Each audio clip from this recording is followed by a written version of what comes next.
Amigos e amigas, mais uma vez estamos aqui com o nosso programa A Luz do Evangelho e agradecemos aqui a sua atenção e de estarmos aqui conosco.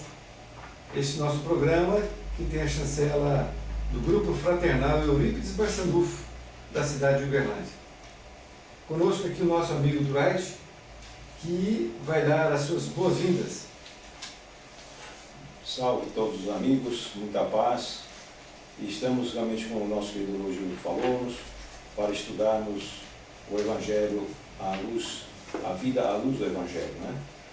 E dando continuidade ao nosso programa da última semana, eu passo ao nosso querido Lúcio, que vai reger a orquestra.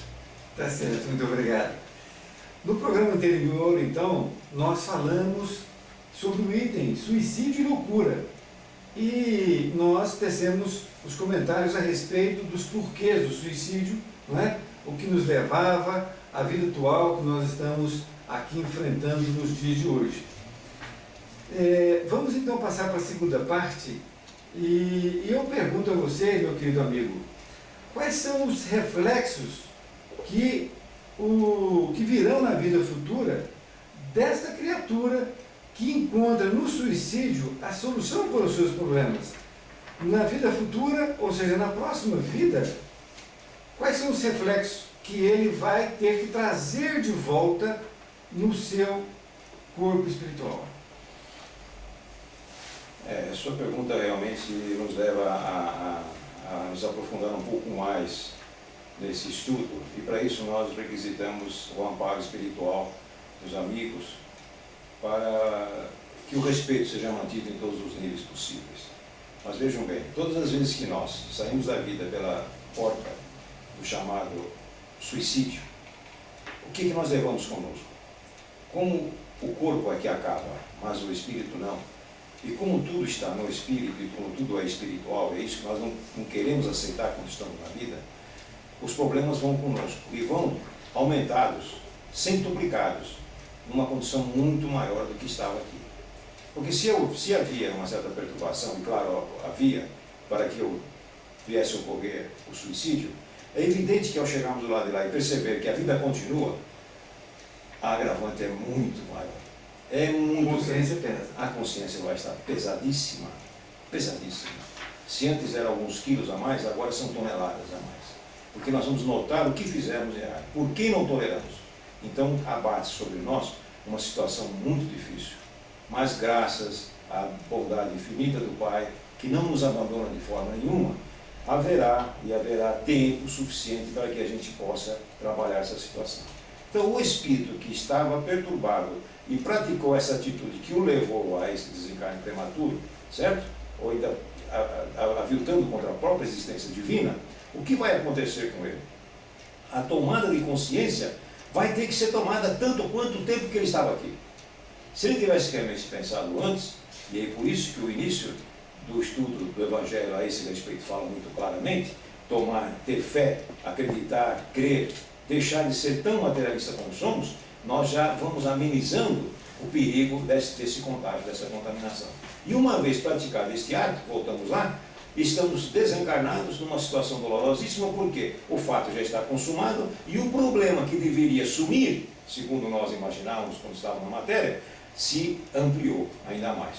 Consequência disso, maior sofrimento, um problema maior para ser tirado, uma pedra que podia ser tirada com certo esforço, agora precisa de ter o esforço para tirar essa pedra, que pesa toneladas, que está diante de nós. Consequentemente, é de se esperar uma vida futura dolorosíssima. E vai se juntando aí a ideia do magnetismo que Kardec tanto falou, e tão bem claramente falou. Essas perturbações que estão no corpo espiritual, elas vão novamente encarnar o mesmo espírito com outro corpo, e quando chegar naquela época que ele tinha mais ou menos a idade próxima do último desencarne, do último suicídio, através do suicídio, ele vai sentir novamente aflorar esse mesmo desejo. Ou seja, então porque a mente não foi ainda trabalhada, a perturbação não foi estripada, ela continua ainda. Ali latente. Justamente. Ele podia dominá-la em uma encarnação, agora levará muitas para terminar. E há casos de 3, 4, 5. encarnações para que isso seja eliminado. É verdade.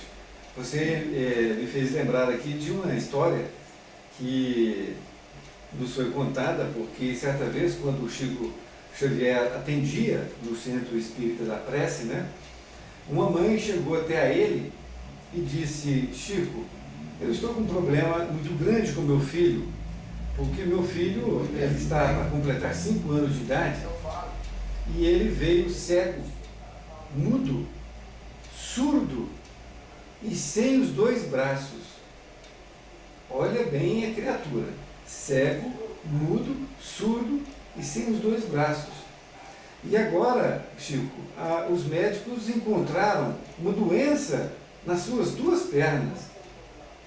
E os médicos disseram que tem que ser amputadas as 2 pernas, porque uma doença atacou as 2 pernas. O que você, Chico, pode me dizer como que o Espiritismo me explica isso para me dar um consolo? Ela vem em busca de um consolo, é claro.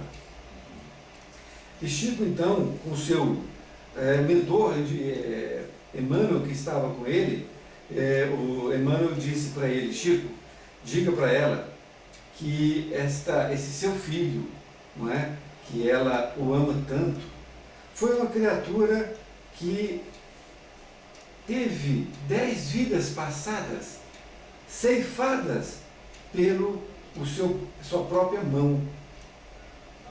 Elas foram ceifadas pela sua própria mão, quer dizer, ele suicidou-se 10 vezes seguidas. É exatamente o que você falou do psiquismo, que a pessoa mudou com esse suicídio. Então, por 10 vezes ele se suicidou.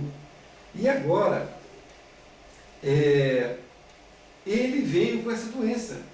Por que ele veio com essa doença nas pernas? Na verdade, essa doença, ela não era para vir, mas ela veio agora. Por quê? Porque ele pediu aos seus mentores espirituais, quando se propôs a reencarnar, que foi um pedido dele, ele pediu que tirassem dele todas as possibilidades para que ele cometesse novamente o ato. Quer dizer, ele não queria ter a 11ª condição de suicida. Então, Emmanuel diz para ela, Chico, que os médicos estão corretos. Por quê? Porque ele está para completar 5 anos e ele já está com a mente procurando um rio ou um precipício para se jogar. Então, é a espiritualidade maior que está amparando essa criatura lá do alto, para que ele não cometa esse desatino, né, que da mesma forma ele já cometeu. Então, veja bem, aquilo que você disse, é o psiquismo que está mudado e que precisa, então, ele ficar mais um tempo para que ele possa mudar esse psiquismo dele. E talvez ele não tenha mudado por completo nessa encarnação, porque essas criaturas vivem 20, 30 anos, né? Não vivem muito mais do que isso, é impossível viver uma vida de 90, 100 anos, né? Então, elucide mais para nós essa história. O que você pode nos dizer?